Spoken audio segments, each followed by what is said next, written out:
Good afternoon. আজকে বিকেলে একটা অ্যাওয়ার্ড সেরিমনির প্রোগ্রাম ছিল, আবার দুপুর থেকে ভীষণ বৃষ্টি, তাই বৃষ্টি মাথায় নিয়েই বেরিয়ে পড়লাম। সামনে গিয়ে একটা টোটো ধরে নিলাম, চললাম অনুষ্ঠানের উদ্দেশ্যে। মিশুকবাবু তো ভীষণ এক্সাইটেড, আসলে ছোট্ট তো, পুরস্কার প্রাপ্তির আনন্দই ওদের কাছে আলাদা। কখন পুরস্কার হাতে পাবে আর পুরস্কার নিয়ে এসে শেল্ফে সাজাবে তাতেই সে ব্যস্ত। চলুন আপনারাও দেখে নিন এই অনুষ্ঠানের কিছু ঝলক। পুরস্কার তুলে দেবে মাননীয় মহাদেব মহাশয়, জয়কে তৃতীয় অকস্মিক পাখিরা তাকে অঙ্কনের তৃতীয় তাকে পুরস্কার তুলে দিলেন মাননীয় মহাদেব দেবী, আমাদের ন্যাশনাল যোগা পারফর্মার এবং আমাদের পশ্চিম মেদিনীপুরের গর্ব মহাদেব। ধন্যবাদ।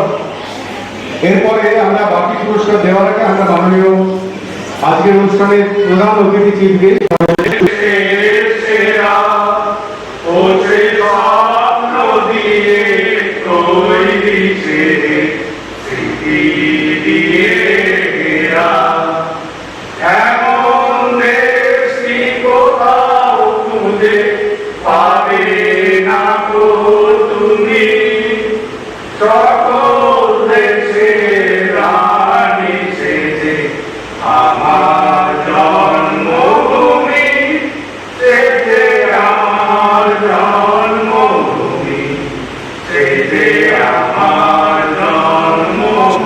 আশীর্বাদ করুন ও যেন এইভাবে আরও এগিয়ে যেতে